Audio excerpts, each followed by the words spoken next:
Dear student, আজ আমরা আলোচনা করব কলকাতা বিশ্ববিদ্যালয়ের অধীনে যারা এবছর থার্ড সেমিস্টার পরীক্ষা দেবে, তোমাদের যাদের রাষ্ট্রবিজ্ঞান অনার্স বা মেজর থাকবে এবং রাষ্ট্রবিজ্ঞান যাদের পাস পেপার থাকবে, তাদের যে কি কি টপিক থাকবে, সিলেবাসটা কি আছে, সেই সিলেবাসে কি কি পড়তে হবে, সেই বিষয়টা নিয়ে আলোচনা করব।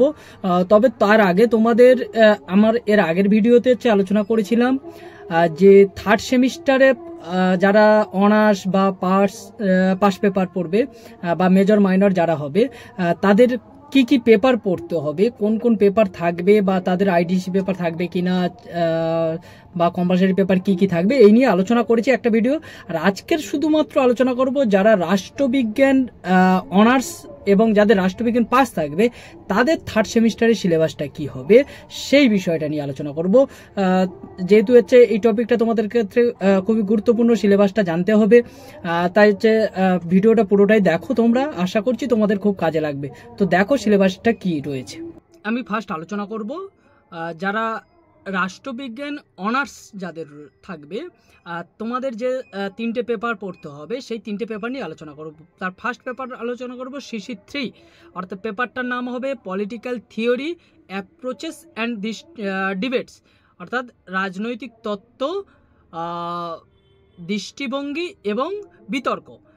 এর যে মডিউল 1 এবং মডিউল 2 থাকবে, মডিউল 1-এর যে টপিকগুলো রয়েছে, দেখো তোমাদের মডিউল 1-এর তিনটে দাগ রয়েছে। মডিউল 1-এর প্রথম দাগ রয়েছে নরমেটিভ, মানে নীতিমানবাচক দৃষ্টিভঙ্গি পড়তে হবে, legal institutional, behavioural, empirical behavioural, মানে তোমার বৈধ প্রাতিষ্ঠানিক দৃষ্টিভঙ্গি এবং আচরণবাদী দৃষ্টিভঙ্গি এখানে আলোচনা করতে হবে। এগুলো সব পড়বে কি হচ্ছে সিস্টেমস অ্যানালাইসিস বা ব্যবস্থা তত্ত্বের মধ্যে বা ব্যবস্থা বিশ্লেষণের মধ্যে। এর সঙ্গে রয়েছে স্ট্রাকচারাল ফাংশনালিজম, অর্থাৎ কাঠামো কার্যগত দৃষ্টিভঙ্গি। তারপরে রয়েছে 2-এর দাগে যেটা রয়েছে লিবারালিজম, অর্থাৎ হচ্ছে উদারনীতিবাদ, সোশ্যাল ওয়েলফেয়ারিজম, অর্থাৎ হচ্ছে সামাজিক কল্যাণবাদ। তারপরে রয়েছে নিউ লিবারালিজম, অর্থাৎ নয়া উদারনীতিবাদ। আর তারপরে রয়েছে পোস্ট কলোনিয়াল, উত্তর ঔপনিবেশিকতা এবং ফেমিনিস্ট নারীবাদ। এই কটা হচ্ছে তোমাদের মডিউল 1-এর টপিক, অর্থাৎ CC3 পেপারের মডিউল 1-এর টপিক। এবার CC3-র হচ্ছে মডিউল 2 টপিকগুলো দেখো। 1-এর দাগে রয়েছে মার্ক্সিয়ান অ্যাপ্রোচ, অর্থাৎ মার্ক্সের দৃষ্টিভঙ্গি। মার্ক্সের দৃষ্টিভঙ্গির মধ্যে কি কি রয়েছে, ডায়ালেকটিক্যাল ম্যাটেরিয়ালিজম, অর্থাৎ দ্বন্দ্বমূলক বস্তুবাদ, অ্যান্ড হিস্টোরিক্যাল ম্যাটেরিয়ালিজম, মানে ঐতিহাসিক বস্তুবাদ। 2 নম্বর যেটা রয়েছে কি আইডিয়াস, মানে হচ্ছে প্রাথমিক ধারণা বা প্রধান ধারণাসমূহ। কি কি রয়েছে, স্টেটের মধ্যে কি রয়েছে, উইথ রিলেটিভ অটোনমিস, অর্থাৎ হচ্ছে তোমার এখানে পড়তে হবে যেটা হচ্ছে যে রাষ্ট্রের আপেক্ষিক স্বাতন্ত্র্যের যে ধারণাটা রয়েছে, সেই আপেক্ষিক স্বাতন্ত্র্যের ধারণাটা এখানে পড়তে হবে। তার সাথে রয়েছে এখানে ক্লাস অ্যান্ড ক্লাস স্ট্রাগল, শ্রেণী ও শ্রেণী সংগ্রাম, সারপ্লাস ভ্যালু, উদ্বৃত্ত মূল্যের তত্ত্ব এবং অ্যালিনেশন মানে বিচ্ছিন্নতাবাদ। এই হচ্ছে 2-এর দাগে, অর্থাৎ এখানে যেটা 5-এর দাগ করা আছে। 3 নম্বর যেটা রয়েছে বা 6-এর দাগে যেটা রয়েছে পার্টি, রাজনৈতিক দলের মধ্যে কি পড়তে হবে এখানে, বা পার্টি ব্যবস্থা, দল ব্যবস্থার মধ্যে কি পড়তে হবে এখানে, ডেমোক্রেটিক সেন্ট্রালিজম, অর্থাৎ গণতান্ত্রিক কেন্দ্রিকতাবাদ। তারপর লেনিন রোজা লুক্সেমবার্গ ডিবেট, অর্থাৎ লেনিন এবং রোজা লুক্সেমবার্গের বিতর্ক আলোচনা করতে হবে। তারপরে আছে রিভলিউশন, বিপ্লবটা কার রয়েছে, লেনিন এবং মাওয়ের বিপ্লব তত্ত্ব। তারপরে রয়েছে হেজেমনি এবং সিভিল সোসাইটির ধারণাটা কার না, গ্রামসির হেজেমনি এবং নাগরিক সমাজের ধারণা। এই হচ্ছে তোমাদের যে CC3 পেপারটা রয়েছে, CC3 পেপারের যে সিলেবাস। এবার দেখো CC4 যেটা থাকবে তোমাদের, CC4 পেপারের যে সিলেবাসটা হবে, সেই সিলেবাসটা CC4 পেপারের নাম হচ্ছে পলিটিক্স ইন ইন্ডিয়া 1 দেওয়া আছে, মানে 2টো পার্ট হবে, পলিটিক্স ইন ইন্ডিয়া 1 স্ট্রাকচারস। এর মধ্যে দেখো মডিউল 1 যেটা রয়েছে, মডিউল 1-এ তোমাদের যে পেপার টপিকগুলো রয়েছে, 1-এর দাগে রয়েছে পলিটিক্স ইন ইন্ডিয়া, অর্থাৎ ভারতের রাজনীতি কি রয়েছে, তার মধ্যে নেচার অ্যান্ড ট্রেন্ডস, অর্থাৎ প্রকৃতি এবং প্রবণতা। দুয়ের দাগে রয়েছে পার্টি সিস্টেম, দল ব্যবস্থা, মানে এটা কোথাকার দল ব্যবস্থা, ভারতের দল ব্যবস্থা। কি এখানে দল ব্যবস্থার দল ব্যবস্থার যে বিষয়গুলো এখানে পড়বো সেটা হচ্ছে ফিচার্স অ্যান্ড টেন্ডস, অর্থাৎ বৈশিষ্ট্য এবং প্রবণতা। কি তার মধ্যে রয়েছে major national political parties in India, অর্থাৎ ভারতের যে জাতীয় রাজনৈতিক দলগুলো রয়েছে সেই রাজনৈতিক দলগুলো সম্পর্কে এখানে পড়ব। তারপর তাদের কি পড়ব, তাদের আইডিওলজিস, মতাদর্শ এবং প্রোগ্রামস মানে কর্মসূচি। Rise of state centric political parties, মানে রাজ্যকেন্দ্রিক যে রাজনৈতিক দলগুলো গড়ে উঠছে সেই রাজনৈতিক দলগুলোর হচ্ছে সামগ্রিক আলোচনা এখানে করব।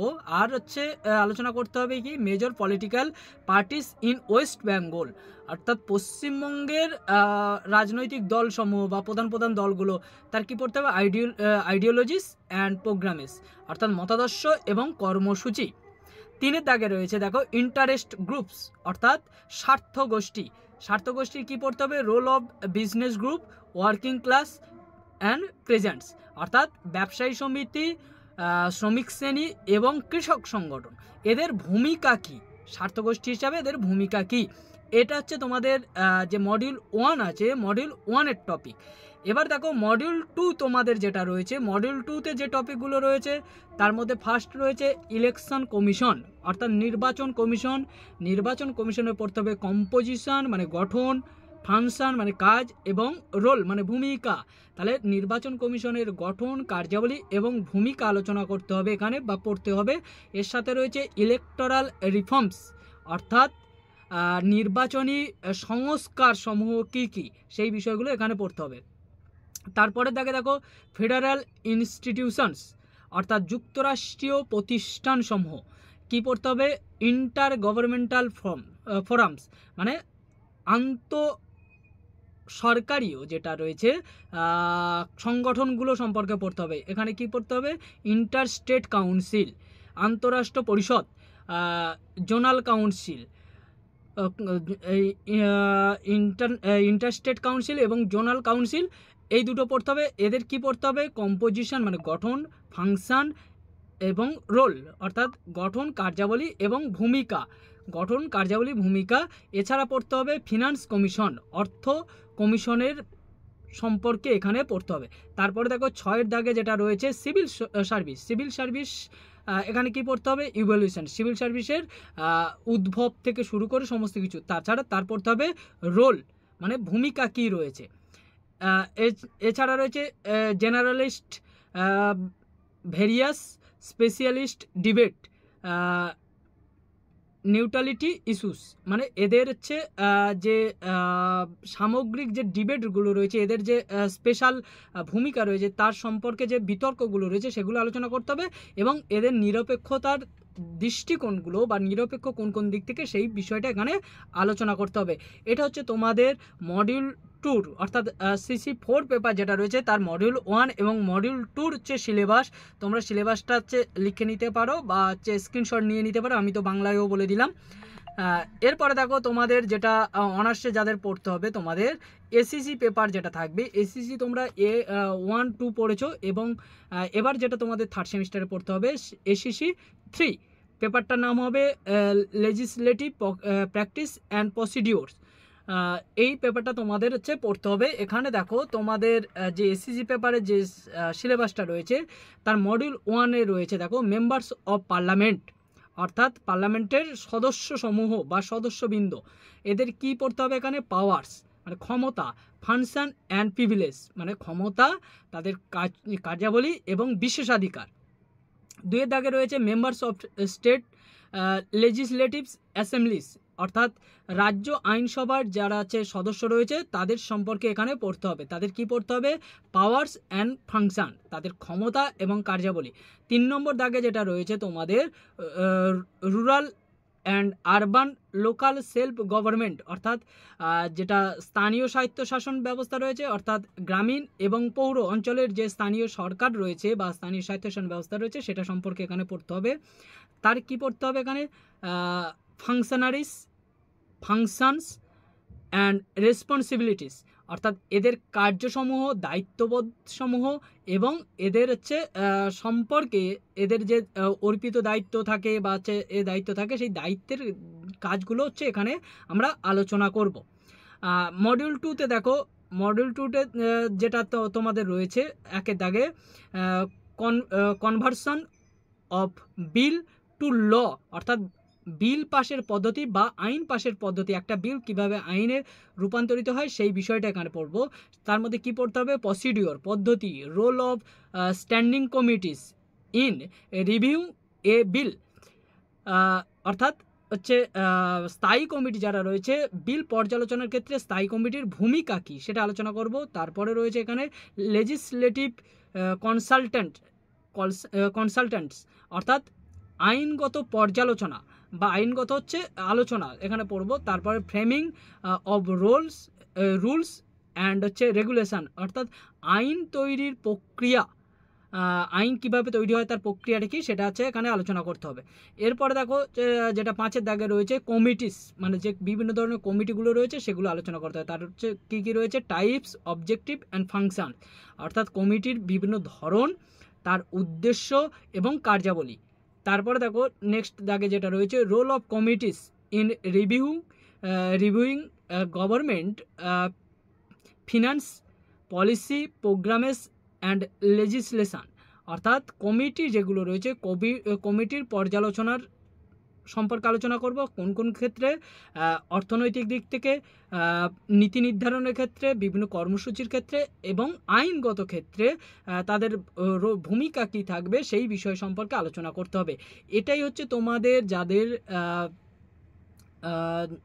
রাষ্ট্রবিজ্ঞান অনার্স থাকছে তাদের 3টে পেপারের হচ্ছে সিলেবাস, CC3, CC4 এবং ACC3, এই 3টে হচ্ছে তাদের সিলেবাস। তারা পড়বে MDC, যাদের MDC সিলেবাসটা থাকছে, অর্থাৎ যারা পাস পেপার হিসাবে রাষ্ট্রবিজ্ঞান রাখছে বা হচ্ছে পাশের স্টুডেন্ট হিসাবে রাষ্ট্রবিজ্ঞান পড়ছো, তোমাদের যাদের হচ্ছে পেপারটা থাকবে CC3 পেপারটা থাকবে, যাদের মাইনর 2তে থাকবে কিংবা যাদের হচ্ছে যারা পাস পেপার হিসাবে রাখছো প্রত্যেকের এই সিলেবাসটা থাকবে।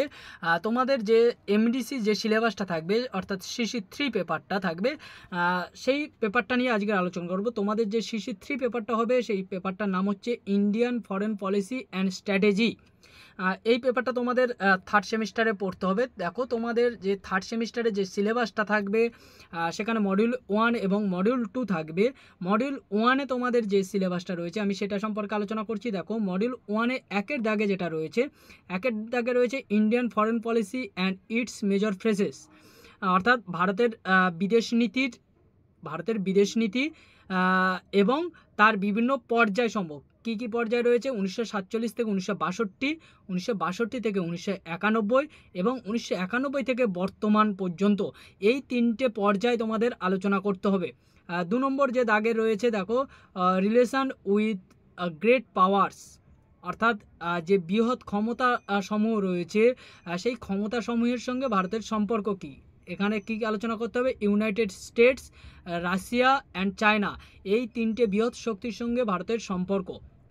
আমেরিকা, রাশিয়া এবং চীনের সঙ্গে ভারতের সম্পর্ক। 3-এর দাগে যেটা আলোচনা করব আমরা সেটা হচ্ছে নেবারহুড পলিসি, অর্থাৎ যে প্রতিবেশী নীতি কী কী রয়েছে? রিলেশনস উইথ পাকিস্তান, বাংলাদেশ, নেপাল, ভুটান, শ্রীলঙ্কা, অর্থাৎ পাকিস্তান, বাংলাদেশ, নেপাল, ভুটান এবং শ্রীলঙ্কার সঙ্গে ভারতের প্রতিবেশী নীতিটা আলোচনা করতে হবে এখানে, অর্থাৎ সম্পর্ক আলোচনা করতে হবে। তারপরে দেখো 4-এর দাগে যেটা রয়েছে রিলেশনস উইথ ইন্টারন্যাশনাল অর্গানাইজেশন, অর্থাৎ আন্তর্জাতিক আন্তর্জাতিক সংগঠন সমূহের সঙ্গে ভারতের সম্পর্ক কী আলোচনা করতে হবে এখানে? কোন কোন সংগঠনের সঙ্গে? UN এবং EU, অর্থাৎ সম্মিলিত জাতিপুঞ্জ এবং ইউরোপীয় ইউনিয়ন, এই দুটো আন্তর্জাতিক প্রতিষ্ঠানের সঙ্গে ভারতের সম্পর্ক কী, সেই দুটো বিষয় এখানে আলোচনা করতে হবে। তারপরে দেখো মডিউল 2 যেটা রয়েছে, মডিউল 2-তে তোমাদের 4টে দাগ রয়েছে। এখানে যে বিষয়গুলো রয়েছে মডিউল 2-র 1-এর দাগে যেটা রয়েছে from non alignment to multi alignment strategy evolution, অর্থাৎ নির্জোট আন্দোলন থেকে বহুপাক্ষিক যে সংগঠনগুলো রয়েছে বা বহু সংগঠনের যে বিষয়টা রয়েছে সেখানে ভারতের স্ট্র্যাটেজির মূল্যায়ন করতে হবে। ভারতের কি স্ট্র্যাটেজি রয়েছে সেই বিষয়টা আলোচনা করতে হবে। অর্থাৎ নির্জোট আন্দোলন থেকে বর্তমান সময় পর্যন্ত ভারতের যে স্ট্র্যাটেজি বা কৌশল সেটা সম্পর্কে আলোচনা করতে হবে। 2 দাগে দেখো ডিফেন্স স্ট্র্যাটেজি, মানে নিরাপত্তা সংক্রান্ত হচ্ছে বা প্রতিরক্ষা ক্ষেত্রে হচ্ছে ভারতের হচ্ছে নীতি কী, এখানে কোন বিষয় ফোকাস করতে হবে কি Indo Russia Indo Israel military triads, অর্থাৎ হচ্ছে ভারতের সঙ্গে রাশিয়ার, ভারতের সঙ্গে ইসরায়েলের হচ্ছে সামরিক ক্ষেত্রে কি চুক্তি হচ্ছে সেই সম্পর্কে হচ্ছে সেই সম্পর্কের উপর আমাদের ফোকাস করতে হবে বা দৃষ্টি দিতে হবে। তারপরে দেখো নিউক্লিয়ার স্ট্র্যাটেজি, অর্থাৎ হচ্ছে পারমাণবিক ক্ষেত্রে বা হচ্ছে এটাও নিরাপত্তা এক ধরনের, পারমাণবিক ক্ষেত্রে হচ্ছে ভারতের হচ্ছে নীতি, পরমাণু ক্ষেত্রে নীতি, পরমাণু বিষয়ে নীতি, এখানে ফোকাস করতে হবে কি India's nuclear doctrines and Indo US nuclear deal, অর্থাৎ ভারতের যে পরমাণু, ভারতের পরমাণু নীতিটা কি বা ভারতের পরমাণু বিষয়ের যে নীতিটা সেটা সম্পর্কে আলোচনা করতে হবে। তার সাথে আলোচনা করতে হবে ভারত এবং আমেরিকার যেটা আছে পরমাণু নীতির চুক্তি হয়েছে সেই চুক্তি সম্পর্কে আলোচনা করতে হবে। আর যেটা লাস্ট তোমাদের যে টপিকটা রয়েছে ট্রেড অ্যান্ড ইকোনমিক স্ট্র্যাটেজি, অর্থাৎ বাণিজ্যিক এবং অর্থনৈতিক কৌশল, কী কৌশল আলোচনা করতে হবে, কোন দিক থেকে ফোকাস করতে হবে WTO অর্থাৎ বিশ্ব বাণিজ্য সংগঠন বা ওয়ার্ল্ড ট্রেড অর্গানাইজেশন এবং ওয়ার্ল্ড ব্যাংক, বিশ্ব ব্যাংকের সঙ্গে চুক্তিটা কী ছিল সেই বিষয়টা আলোচনা করতে হবে, বা বিশ্ব ব্যাংকের সঙ্গে ভারতের ব্যবসায়িক স্ট্র্যাটেজিটা কী এই বিষয়ে আলোচনা করবে। এই হচ্ছে তোমাদের যারা মেজর বা মাইনর হিসাবে হচ্ছে এমডিসি পেপার হিসাবে হচ্ছে রাষ্ট্রবিজ্ঞান পড়বে তাদের হচ্ছে সেমিস্টার 3 সিলেবাস অর্থাৎ পাশের সিলেবাস এটাই